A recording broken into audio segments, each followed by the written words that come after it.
Hi everyone, it's Kay here. Thank you very much for joining me today for the last part of my sewing journey. I've still got glue everywhere, my fingers. So I finished it off on camera because I didn't want to bore anybody. So that's the cover. I've put some rickrack around the outside and some stamped stitching.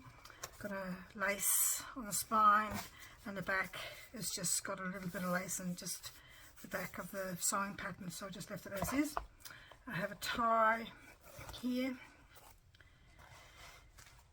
and there's nothing there, but I suppose I could put a pocket, but I'm not going to because it's full enough as it is. There's a pocket here with some a double tag, journaling card, bit of wallpaper that I made one of the other tags, ephemera holders with there, just to put it in there in case somebody else wants to use another aspect of that for in the journal. So the watercolor paper, the storybook paper, tag there,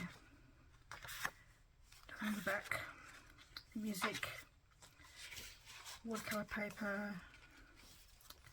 This is Tim Holtz ephemera holder, so I've got a few things in there that could be stuck in the journal. Some tags as well. Just plain tags.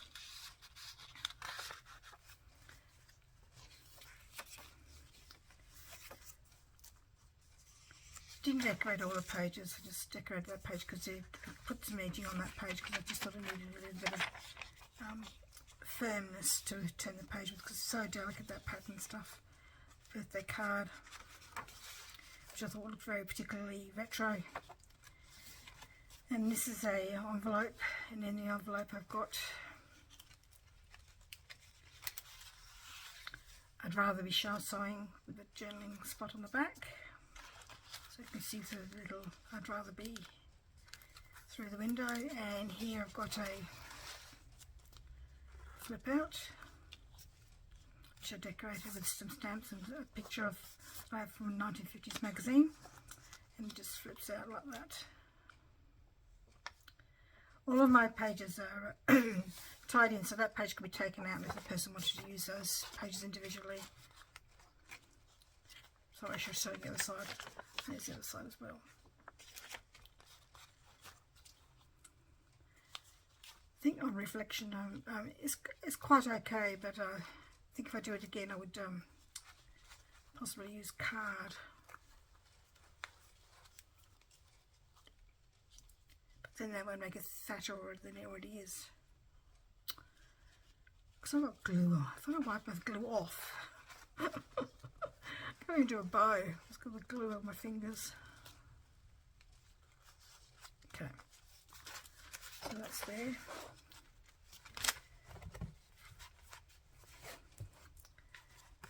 That's just done from the collection.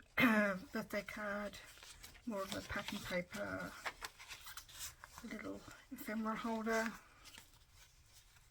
which I with the wallpaper on it. So some stickers from sticker sheet, decorated with a picture from magazine and Mr. Page. I just put a little bit of leftover rickrack there underneath a paper clip if the person wanted to use that little bit. Person from magazines I had shared it at Thrifty Thursday. I got all this stuff in the sewing bag. It was amazing. All this 1950s stuff, 1940s stuff. Tuck spot at the top here, and a couple of little spots, but there's nothing. I haven't put paper on the back of that, so that can be cut out maybe and used in the journal.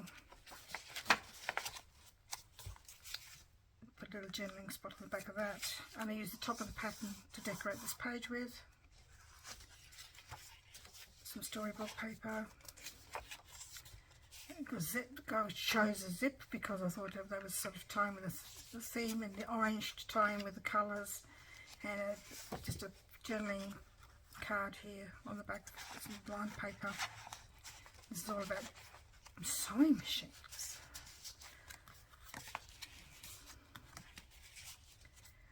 So that's the first signature. The second signature, it's got some more embroidered doily from a collection I had. That's from this from the Craft and Create collection from Cartabella. Just some benefit paper. Benefits were a fund where you could collect money, and some packing paper, just loose packing paper in there to use for the person who's using the journal. Some stamping. Little tuck spot here was a couple of tags, 1 and 2, just plain tags. Here I've used some tissue paper from the sewing pattern.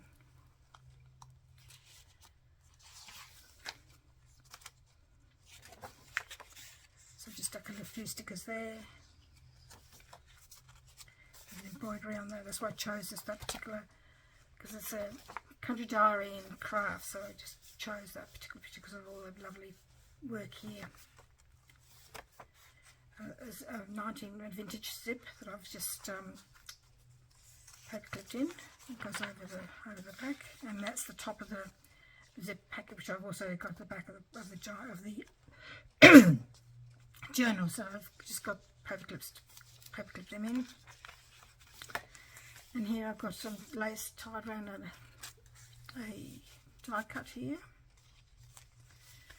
And I'm not going to take this out because it's just too fragile. In here I've got some 1952 pictures from Australia's Women's Weekly, just very quickly. There's one, a bit of information about it. And there's one of the other women that was attached to this article. And here I've got an envelope. Oh, I won't come out, so I won't. It's got an envelope. There's nothing in there except for paper that matches the envelope, just sort of writing paper. So the person can use how they like. That's a page from the retro cookbook that I've got, and some of the, I was going to say masking tape, but it's not masking tape, measuring tape. I've just paper clipped them in.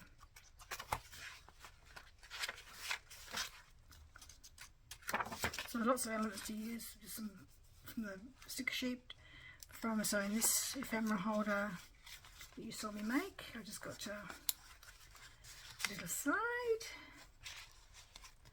some tags. That could have been decorated, but I didn't in the end because I just thought it was fine the way it was. Some of the retro cookbook that I've got. Some more of the sewing patterns. Back of that page that I had before. Stamping. From the children's story. And here I've got Q for quilt because that's to do with sewing. Another paint chip card to match the colours of the collection, and another journaling that's very shiny. Sorry, I've just put some paper on the back. So I'll pop that in there to be used.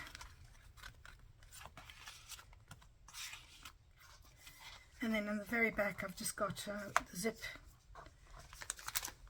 inside, some paper material wrapped around, and in here I've got some elements like buttons, vintage buttons, and what else have I got in there? Vintage buttons and other things to do with sewing in there. And that's the back, like I showed you before. And that's my sewing journal all done. So it'll be in my Etsy shop soon when I take all the details down and count how many pages there are. Thank you so much for joining me. I hope to see you next time. Thank you very much. Bye bye.